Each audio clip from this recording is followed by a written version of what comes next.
L'interview romaine avec Cyprien Viette.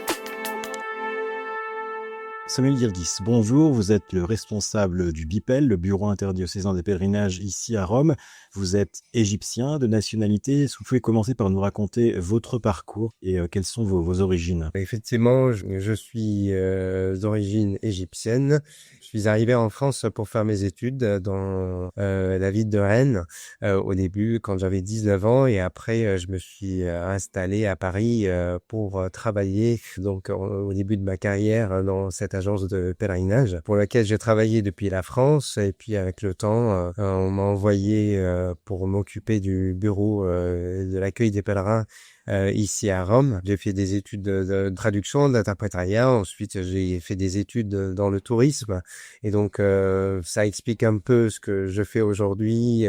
J'ai choisi le tourisme religieux parce que ça correspond un peu à mon identité de copte orthodoxe élevé chez les jésuites au Caire. Et donc, voulais donner un sens à cette pratique professionnelle qui est le tourisme, qui peut être de plusieurs genres, mais j'ai choisi en particulier le tourisme religieux parce que ça renvoie un peu à mon identité en tant que copte et aussi pour servir à l'Église en France. Voilà, un peu remercier les jésuites pour l'éducation qui m'ont donné au Caire. Donc vous avez été éduqué par les jésuites, c'était une formation déjà francophone au Caire. Vous avez appris le français en Égypte? J'ai appris le français en Égypte, c'est une école francophone, mais le programme que j'ai suivi, c'est un programme égyptien, donc du ministère de l'enseignement égyptien, c'est l'éducation égyptienne. Après, toutes les matières étaient enseignées en français et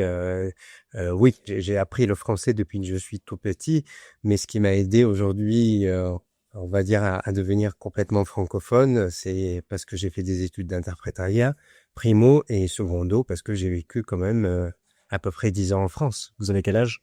J'ai 34 ans. 34 ans. Ça fait 15 ans que vous êtes arrivé en Europe. Oui, tout à fait. Alors, en Égypte, vous avez donc vécu dans un milieu mixte un petit peu entre catholiques et coptes orthodoxes, c'est ça? Tout à fait, oui. Ça veut dire du côté de la famille, on est copte orthodoxe. Et du côté de l'école, là où on passait, on va dire, le 3/4 de la journée, c'était catholique, chez les jésuites. Donc on peut dire que à travers l'éducation, il y a une sorte d'écuménisme naturel qui se vit entre les différentes confessions en Égypte. Oui, après ça c'est plus ciblé, on va dire, vers ceux qui fréquentent l'école française. Voilà, parce que école française, à mon époque en tout cas, c'était forcément une école catholique. Donc on avait les Lassaliens, les jésuites du côté des garçons, ça marque aussi. Du côté des filles, là on avait l'embarras du choix, Sacré-Cœur, Notre-Dame des Apôtres, Notre-Dame de l'Apparition. Les filles, elles étaient beaucoup plus gâtées, on va dire, au niveau de l'éducation, des enseignements du français. Alors les Coptes ont été au cœur de l'actualité ces dernières années aussi pour des raisons tragiques, notamment avec cette exécution des otages en 2015 qui a donné lieu à un magnifique documentaire de Samuel Hermius qui était primé d'ailleurs à Rome il y a quelques mois. Tout à fait. Comment vous, en tant qu'Égyptien vivant en Europe, vous avez vécu ces événements? Est-ce que vous êtes senti solidaire de ces martyrs coptes? Est-ce que aussi ça a réveillé une curiosité des chrétiens occidentaux à l'égard de l'expérience des chrétiens égyptiens? En tout cas, aujourd'hui, moi, je me définis comme français copte, ou copte français. Peu importe l'ordre de l'emploi, mais c'est comme ça que je m'identifie. Je sais pas que je veux pas citer que je suis égyptien, mais je trouve que ma vraie identité, ça va être plutôt dire copte et aussi français, parce que la France m'a beaucoup donné.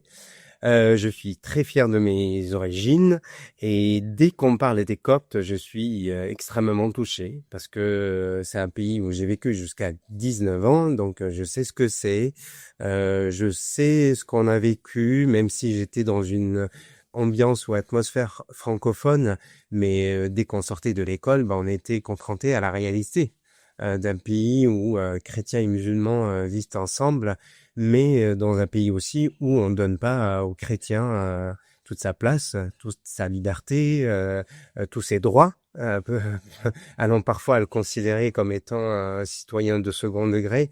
Donc oui, j'étais assez content quand je suis arrivé en France et insistant même de faire découvrir à beaucoup de Français qu'est-ce que c'est qu'un copte, parce que ce qu'on me disait souvent, ah vous êtes égyptien et chrétien, ça existe ça.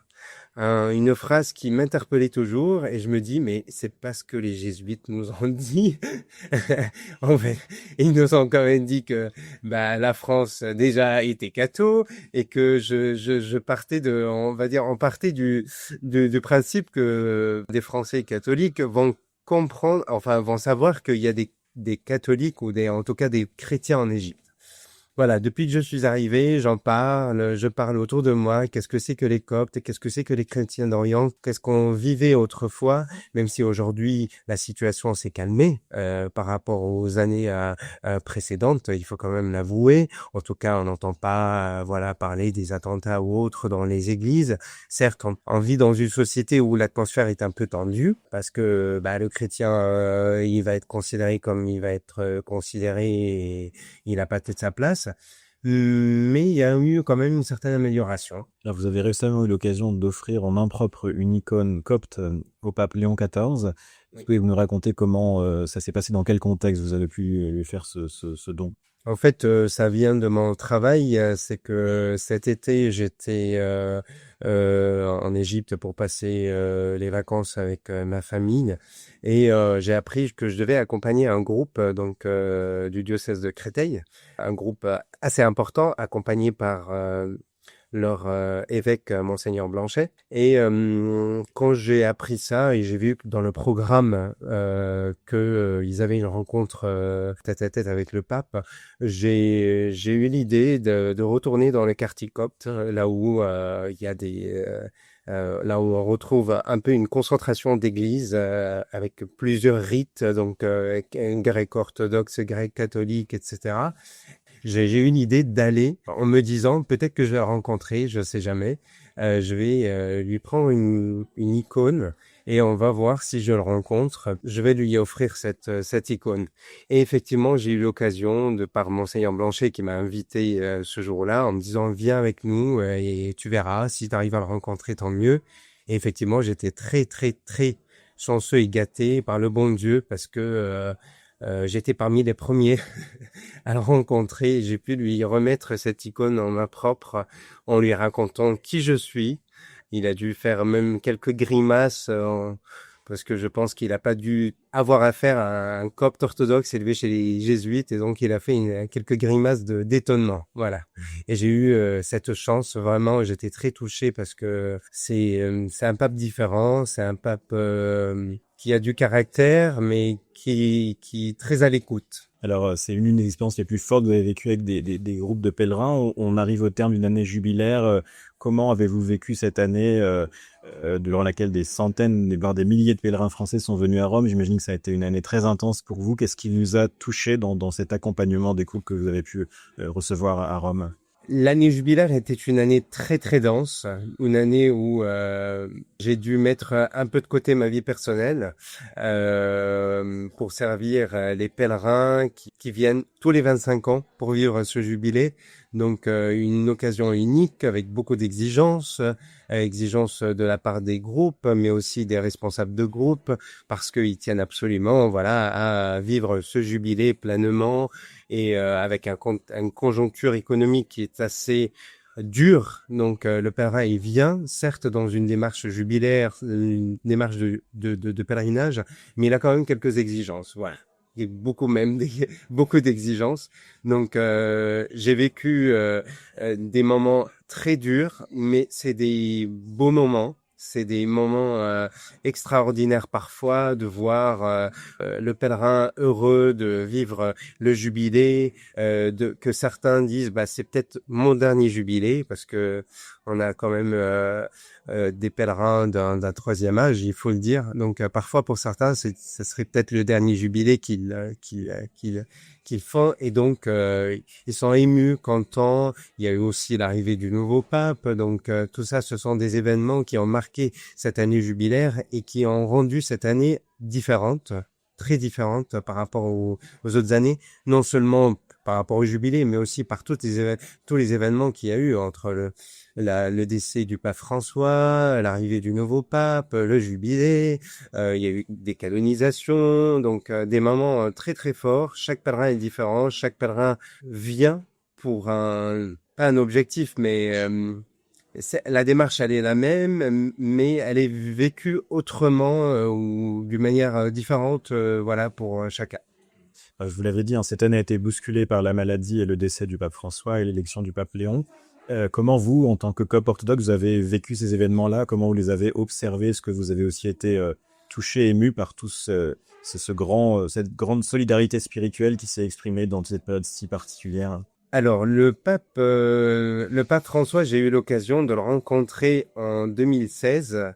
C'est un pape que j'ai trouvé particulièrement doux à le voir. Donc, son décès m'a beaucoup touché parce que c'est un pape que j'ai eu l'occasion de le voir de près et de loin. En tant que copte orthodoxe, certes, on a notre pape à nous, en l'occurrence, c'est comme ça qu'on l'appelle, mais par le fait que j'ai été élevé chez les jésuites, j'ai toujours un peu suivi l'enseignement catholique. Mes pratiques sont plutôt catholiques, même si je suis pas baptisé chez les catholiques, mais par mon éducation, je fréquente plutôt l'église catholique.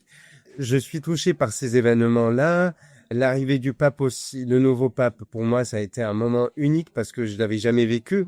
Quand le pape François est arrivé, j'étais encore étudiant à Rennes, donc je comprenais pas trop ce que ça représente.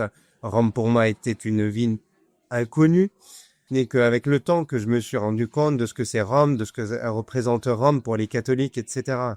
Après, je peux pas cacher qu'à chaque fois, je vois qu'il y a des œuvres pour l'œcuménisme. Je suis très content et très plus que ravi. Je me dis peut-être un jour tout ça va être unique. On sera tous considérés les mêmes. Cet œcuménisme va certainement aboutir à quelque chose dans le temps. Je sais pas si j'ose espérer un jour ne plus que parler des catholiques ou d'orthodoxes. Mais je vois, voilà, en tout cas du côté des catholiques, ils font beaucoup d'efforts pour se rapprocher de l'église orthodoxe, que moi-même qui suis orthodoxe, je le dis très franchement, on n'est pas trop ouvert d'esprit. Voilà, on est même rigide, parfois souvent, on s'ouvre pas aux autres. Je vais pas quand même, dire du mal sur le rite orthodoxe parce que c'est là où d'où je viens. Tout ce qui touche à l'Église catholique, c'est quelque chose aussi qui me touche parce que l'éducation, c'est celle qui est restée quand même dans mon identité. Voilà. L'interview romaine avec Cyprien Viette.